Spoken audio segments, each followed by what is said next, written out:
Carta de Paulo a Tito, capítulo de número 1, versículo de número 10, até o versículo de número 16.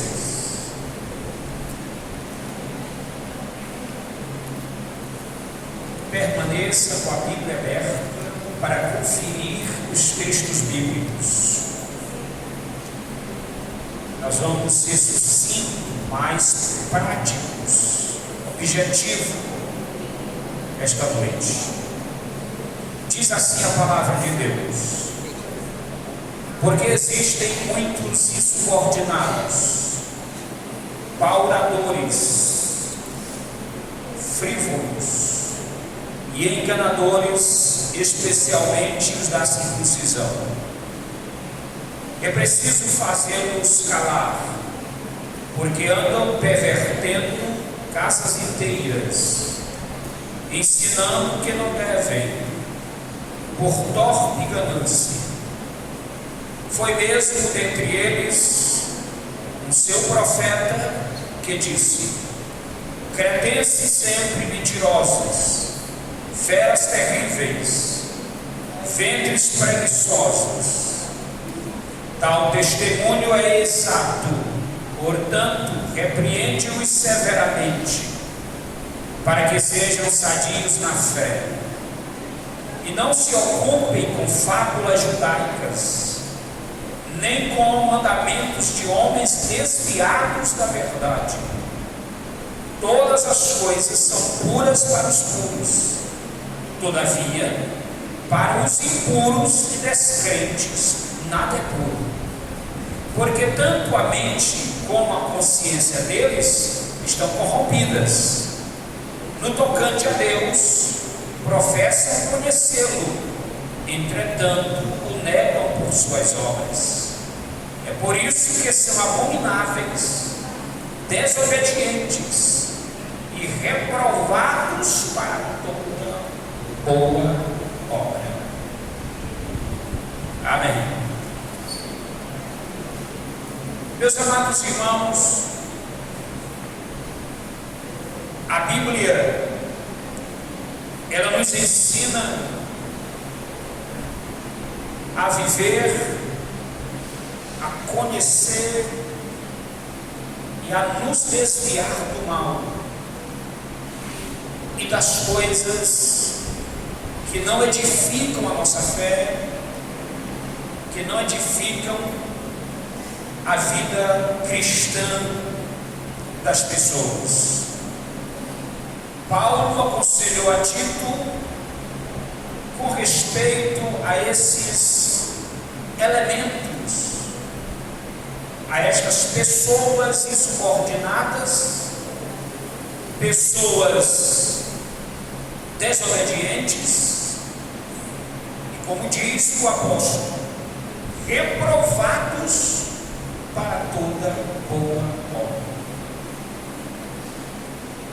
Tudo aquilo que acontece no âmbito doutrinário, movimento, inovações, sem base bíblica, sem conhecimento das Escrituras, é reprovado qualquer movimento. Vamos ver aqui algumas coisas que elas são apenas culturais e não são doutrinárias. São apenas culturais e não são doutrinárias. Aquilo que é cultural é aquilo que é local, aquilo que é de uma cultura, que é de um povo, mas não é universal aquela prática. Por isso, não deve ser feito. Vamos abrir a nossa Bíblia em João, Evangelho, capítulo de número 13.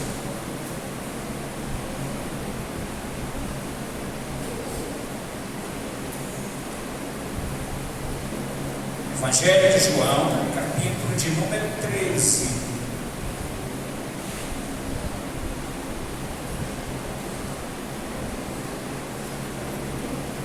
Versículo de número 1 até o versículo de número 10. Precisamente o 11, diz assim: Ora, antes da festa da Páscoa, sabendo Jesus que era chegado a hora de passar deste mundo para o Pai, tendo amado os seus que estavam no mundo, amou-os até o fim. Durante a ceia, tendo já o diabo posto no coração de Judas Iscariotes, filho de Simão, que traísse a Jesus, sabendo que o Pai tudo confiara em suas mãos, ou às suas mãos, e que ele viera de Deus e voltava para Deus, levantou-se da ceia, tirou a vestimenta de si, e tomando uma toalha, cingiu-se com ela. Depois deitou água na bacia, passou a lavar os pés aos discípulos e a enxugar-lhes com a toalha com que estava cingido. Aproximou-se, pois, Simão Pedro, e este lhe disse: Senhor, tu me lavas os pés a mim? Respondeu Jesus: O que eu faço? Não sabes agora, compreendeu-as depois. Disse-lhe Pedro: Nunca me lavarás os pés, respondeu-lhe Jesus. Se eu não te lavar, não tens parte comigo. Então Pedro lhe pediu: Senhor, não somente os pés, mas também as mãos e a cabeça. Declarou-lhe Jesus: Quem já se banhou não necessita de lavar senão os pés, quanto ao mais está todo limpo. Ora, vós estáis limpos, mas não todos, pois ele sabia quem era o traidor. Foi por isso que disse: Nem todos estáis limpos. Essa prática de lavar os pés dos discípulos, feita por Jesus, o Mestre, era uma prática local, cultural e não doutrinária. Imagine se o pastor da igreja tomasse a decisão de reunir toda a liderança da igreja no culto de ceia diária e dissesse: Eu senti de Deus hoje lavar os pés de toda a liderança da igreja. Eu estaria certo? Não. Estaria certo, irmãos, procedendo assim? Mas Jesus fez. E aí? Como é que fica? É doutrinário? É doutrina ou é costume? Mas Jesus fez. Mas ele ensinou o discípulo a fazer isso. Em outra parte das Escrituras, Paulo fez isso. Pedro fez isso. Os apóstolos fizeram isso. Não é doutrinário. Não é cultural. É uma cultura judaica. Então, para os irmãos perceberem, aquilo que Jesus fez como cultura, ele não fez como doutrina. Então precisamos entender o que é doutrina e o que é cultural. Muito bem. Vamos para outro tipo de prática doutrinária, apenas para pessoas específicas. Vamos para o livro de Tiago. Livro de Tiago, o capítulo de número 5,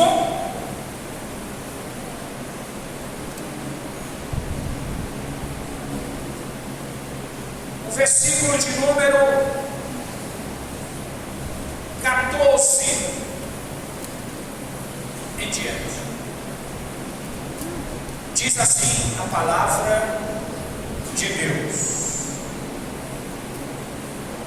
está alguém entre vós doente? Chame os presbíteros da igreja, e estes façam oração sobre ele, ungindo com óleo, em nome do Senhor. E a oração da fé salvará o enfermo, e o Senhor levantará. E se houver cometido pecados, ser-lhe-ão perdoados. Confessai, pois, os vossos pecados uns aos outros, e orai uns pelos outros para serdes curados. Muito pode, por sua eficácia, a súplica do justo. Amém. Eu pergunto: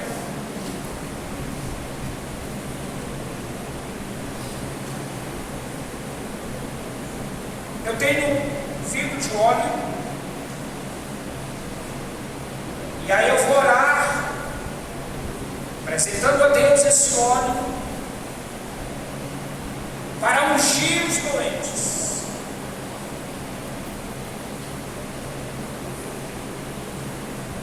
Num culto específico, programado para isso.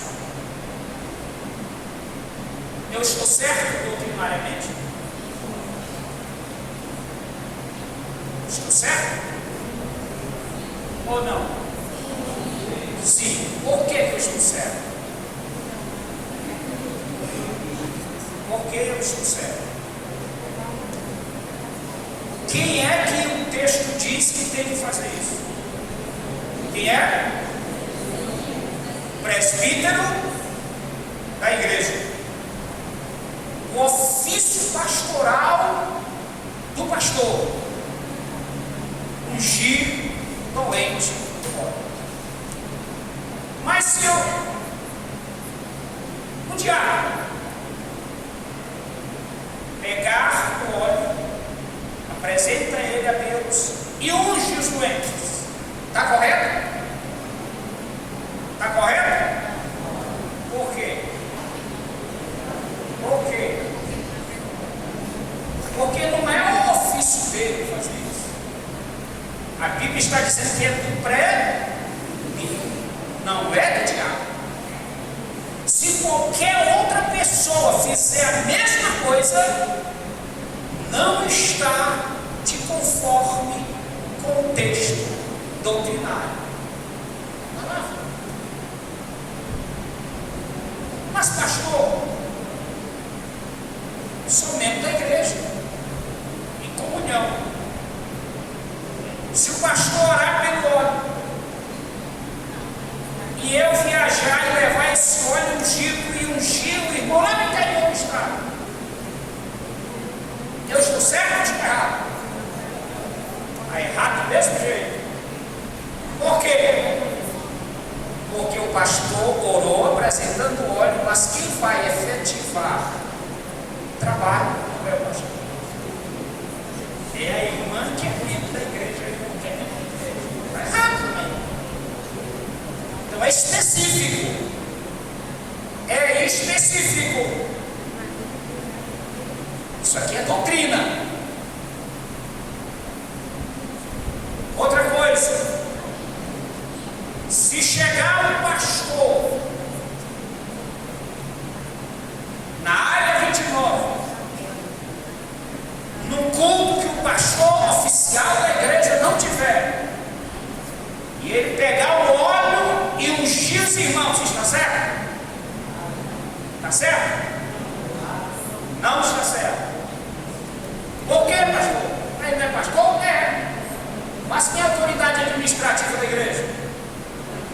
pastor da igreja. Então, se o pastor da igreja não permitiu ele fazer esse tipo de trabalho, ele não tem autoridade para fazer isso. Observe bem, isso é sério, irmãos. E às vezes ele pode chegar até no ciclo de oração, pode até chegar em qualquer outro trabalho, e por ele ser um pastor, o irmão fica inibido de dizer para ele não fazer isso, mas o irmão tem autoridade a dizer isso, porque o que deve ser procedido é aquilo que é correto, aquilo que é certo, e não aquilo que é errado. Vamos para outro tipo de esse tipo de ação de unção com óleo, ele foi ensinado por Jesus. Lucas 6, Jesus ensina a respeito disso. Que às vezes os irmãos podem dizer, não, mas Jesus não falou sobre isso. Jesus não ensinou sobre isso, ele ensinou. Veja o que é que ele diz. Lucas, capítulo de número 6.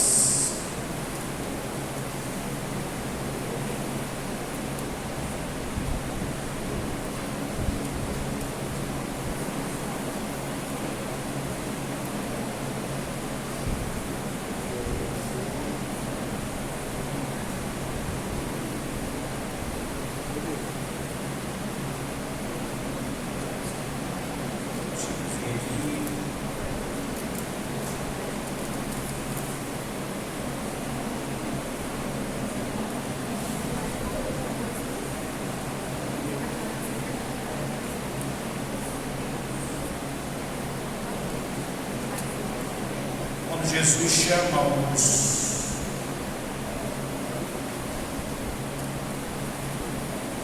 os discípulos, ele começa a ensiná-los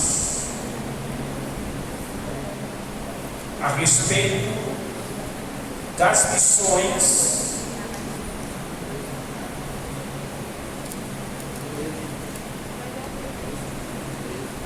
não é esse o texto. Como é? 10, 13.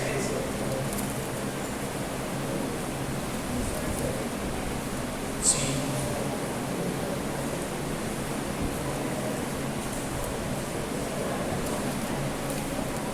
Versículo 10. Não.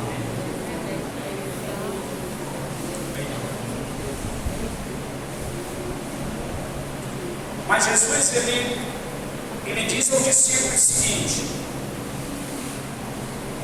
ele decide curar os enfermos. 10, 9. E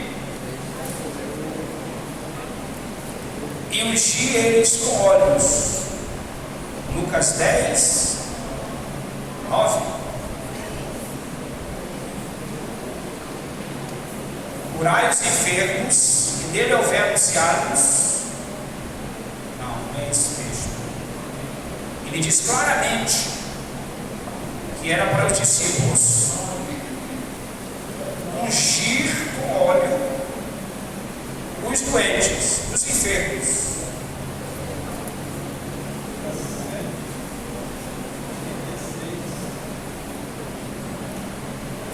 Muito bem. O certo é que o ofício pastoral ele deve ser feito como está dizendo a Bíblia, como a Bíblia está orientando. Mas vamos para outro texto a respeito da evidência pública, visível do batismo com o Espírito Santo. Vamos para o livro de Atos dos Apóstolos, capítulo de número 2, e o versículo de número 1 em diante. Diz assim: ao cumprir-se o dia de Pentecostes, estavam todos reunidos no mesmo lugar. De repente veio do céu um som como de um vento impetuoso e encheu toda a casa onde estavam sentados. E apareceram distribuídas entre eles línguas como de fogo e pousou uma sobre cada um deles. Todos ficaram cheios do Espírito Santo e passaram a falar em outras línguas, segundo o Espírito lhes concedia que falassem. Ok. Vamos para o livro de Atos ainda. O capítulo de número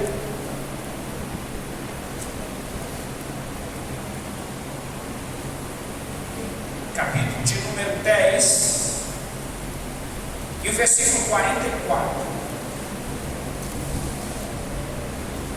Lucas 10, ou seja, Atos 10, 44. Ainda Pedro falava estas coisas quando caiu o Espírito Santo sobre todos os que ouviam a palavra.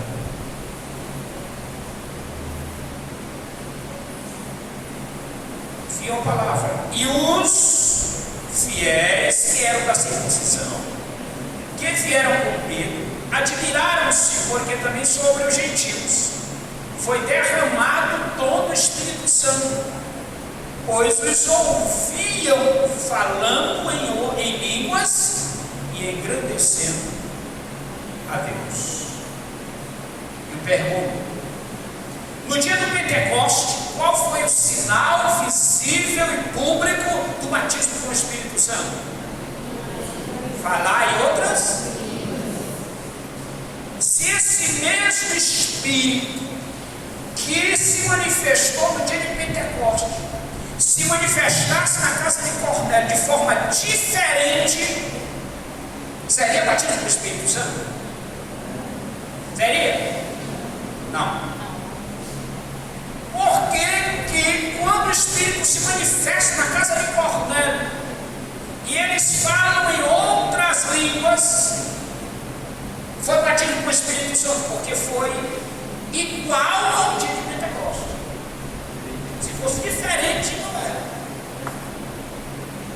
Se tivesse alguma coisa diferente, não era. Se eles só recebessem o Espírito Santo, se alegrassem, pulassem, etc., não era batismo com o Espírito Santo. Pastor, por que o pastor está trazendo isso à igreja? Porque hoje está acontecendo diferente.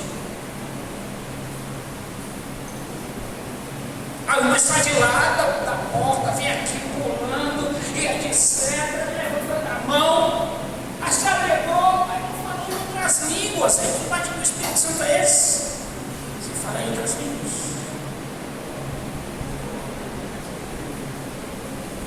Observação: se você é um crente já maduro e não é batizado no Espírito Santo, você tem que tirar muita coisa da sua cabeça para você ser batizado no Espírito Santo, porque isso pode gerar algo na sua cabeça que você só quer ser batizado no Espírito Santo da forma que você quer, que você acha que deve ser. E o Espírito Santo não batiza e pensa dessa forma. Não, eu quero ser batizado, sentado no banco, receber o Espírito Santo e ali falar em outras línguas. Não, o Espírito Santo não faz assim. Ele pode batizar lá dentro do banheiro, lá no serviço onde você está. Ele pode batizar onde você estiver, porque a vontade é dele, é ele que faz, é ele que realiza. Bendito seja o nome dele, glória a Deus. Não de acordo com a sua vontade. Batismo com o Espírito Santo só é batismo com o Espírito Santo com a evidência invariável de falar em outras línguas. É claro que as línguas estranhas, como sinal do batismo,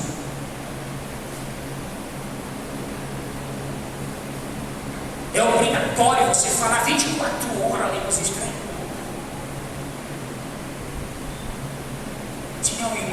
conheci Ari Itaquibacanga, ele ensinava que a pessoa, quando era batizada no Espírito, tinha que falar 24 horas por dia. E está ficando doido. Isso não. Tem que ter autocontrole. Autocontrole. Autocontrole. As línguas estranhas não edificam a igreja. Não edifica a igreja. Paulo diz, traz a confusão aos incrédulos. As línguas estranhas edificam você mesmo. Você mesmo. É claro que no dia que você for batizado no Espírito Santo, você vai chorar, você vai levantar a mão, vai derramar uma coisa do nariz, né? E vai cair no chão, vai fazer coisa que você nem imagina. Mas depois disso, você tem que ter o autocontrole. Você tem que ter o autocontrole. Ok?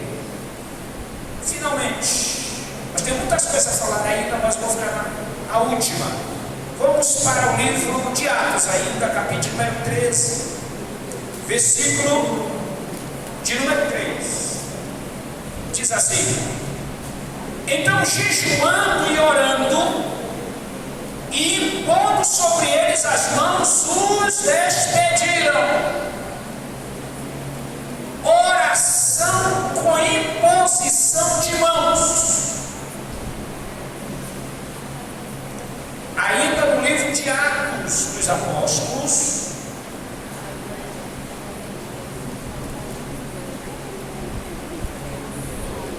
capítulo de número 19, e versículo de número 6. Veja que o capítulo 13 foi Paulo, ou seja, foi o ministério, presbitério que impôs as mãos. Capítulo 19, nós temos a confirmação de outro ministro impondo as mãos. Veja o que diz a palavra. Impondo-lhes Paulo as mãos, veio sobre eles o Espírito Santo, e tanto falavam em línguas como profetizavam.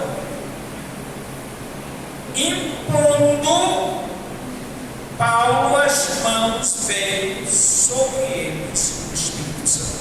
Oração com imposição de mãos.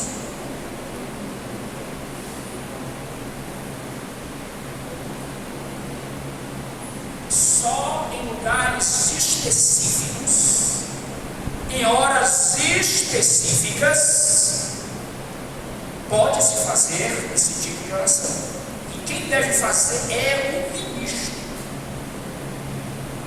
Observe como nós usamos a dinâmica aqui na área, numa vigília. Nós vamos fazer oração pondo as mãos sobre os irmãos. Mas não é toda oração que deve se fazer isso. Ou qualquer pessoa se fazer isso. Vai lá, vem um pregador, não sei da onde. Aí chega aqui, irmão, chega pra cá. Aí põe a mão em cima dos irmãos, e etc, e etc, e etc. Aí como é que fica a palavra? Como é que fica a Bíblia? Quem está errado? É a Bíblia ou o pregador?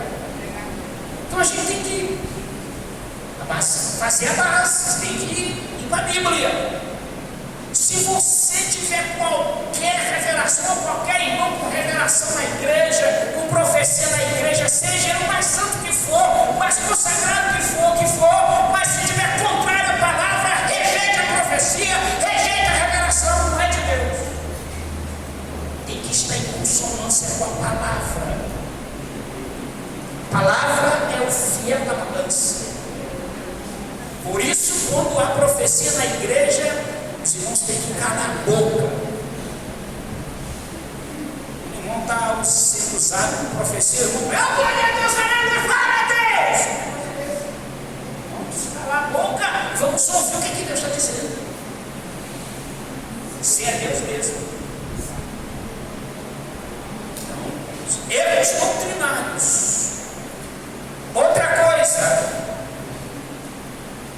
no erros doutrinários, só para deixar para os irmãos para a próxima quinta. Lenço ungido.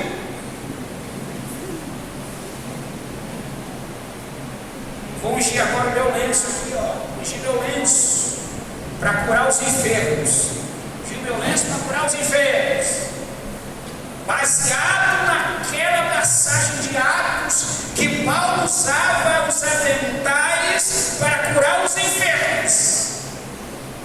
E a cidade se reunia para trazer os doentes até a presença de Pedro, para que a sombra de Pedro se projetasse nos doentes e eles fossem curados. Aquilo é doutrina?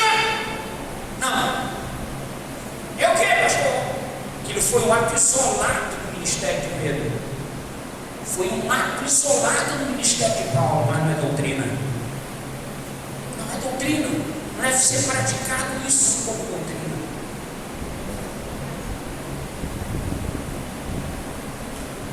Não existe lenço ungido, irmãos. Não existe óleo ungido. Não existe colher de pedreiro ungido, semente, não sei o que é ungido, para abençoar e fazer prosperar e crescer, não sei o que, a lavoura do irmão, não sei o que. Não existe isso. Quem faz é Deus pela fé. A fé, ela é suficiente para fazer crescer, prosperar e levar o crente até o céu. Bendito seja o nome da fé. Sem fé é impossível agradar a Deus. Que Deus nos abençoe. Na próxima quinta estaremos dando continuidade a respeito de outras coisas que estão sendo praticadas por alguns irmãos, e eles querem ensinar isso na igreja, e a gente tem que ter muito cuidado. Ensinar doutrina, deixar essas coisas de lado.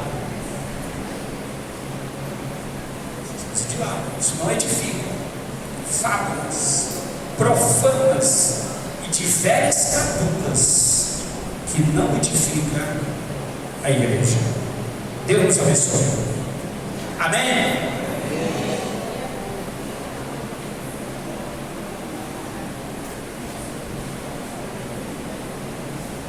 Nós temos aqui alguns avisos. Sábado, a primeira consagração a nível de área, com todas as crianças, das 8 às 10 horas, no Bom Jesus. Pedimos aos pais que mandem seus filhos, também a colaboração de toda a igreja da área. Esse é um trabalho importantíssimo, que muita gente não dá valor, mas é um trabalho importantíssimo, que é a base da igreja. Se Jesus não voltar daqui a alguns dias, quem vai dar continuidade à igreja são essas crianças, que estão sendo ensinadas, que estão sendo orientadas pelos departamentos, pelos pais, pela igreja. E é um trabalho que a gente faz paliativamente, porque a igreja tem que fazer isso, mas os pais têm que dar continuidade ao trabalho juntamente com os filhos. Então mande os seus filhos para a consagração, para que ele possa receber o batismo com o Espírito Santo desde criança. Isso é uma bênção na casa de Deus. No sábado haverá ensaio com o vocal Vaso de Bênção às 15 horas. A família Alves pede oração.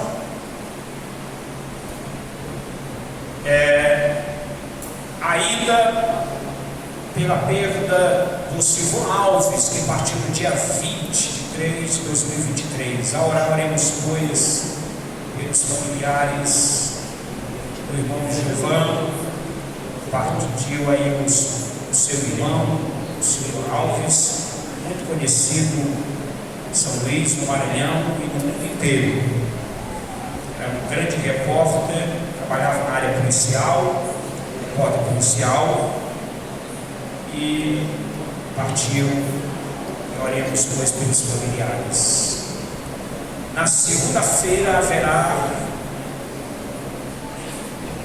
não sei o que, com o grupo Semente da Fé, ensaio com o grupo Semente da Fé, 19 horas, no Bom Jesus. Aos irmãos do Semente da Fé, as irmãs. O irmão José Carlos pede oração pela vida do seu neto, deve estar doente. Os irmãos a orarem depois também por este pedido de oração. Na segunda-feira terá ensaio no vocal Unidos em Cristo, às 19h30, do Bom Jesus. Na segunda-feira, os irmãos aí Unidos em Cristo. A coordenação diária infantil, que é uma rápida palavra com todos os coordenadores de crianças locais, logo após o término do culto. O irmão Joaquim deseja ter uma rápida palavra com todos os irmãos do vocal Gideões da Fé e do vocal Unidos em Cristo. A irmã Rose pede oração pela sogra dela, Dona Elza, que não está bem de saúde. A orar, oremos, pois, também por esse pedido de oração. Tem também um pedido de oração aqui em favor da prima da irmã Marinilde, que está enferma. Ela pede oração. A orar, oremos, pois, também por ela. Amém? Logo após o trabalho, eu quero uma rápida palavra com os dirigentes aqui presentes. Vamos de pé, agradecer a Deus. Bom, Marcos, vamos de pé, 3 minutos. Meus amados irmãos, a paz do Senhor.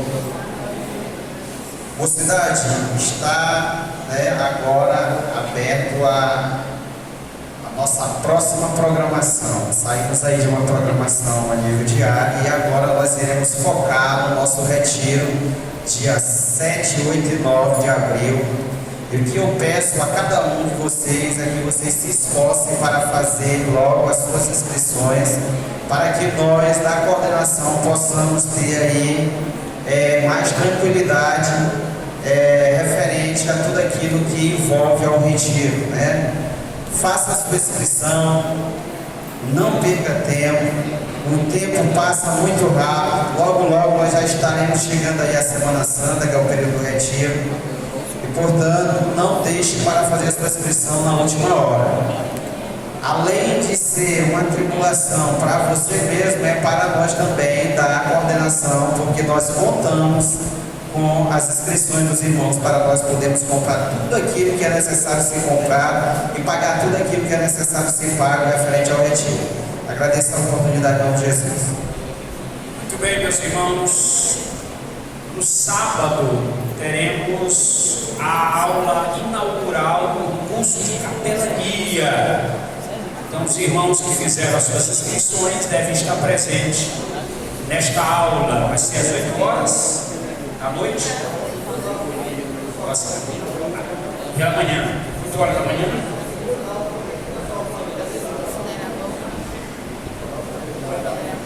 Sábado, 8 horas da manhã.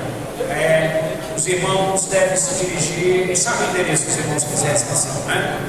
Os irmãos quiserem inscrição, já sabe o endereço. Participe da aula inaugural do curso de capelania. Era 2 aulas por mês, é isso? 2 aulas por mês. Quem quer as orações? Eu agradeço a todos os vocais, o conjunto. Deus abençoe a todos. Vamos convocar aqui os amados irmãos para orar, encerrando. Convocamos o irmão Maurício, dirigente da congregação aqui em Beceba, estará encerrando e orando pelos pedidos de oração.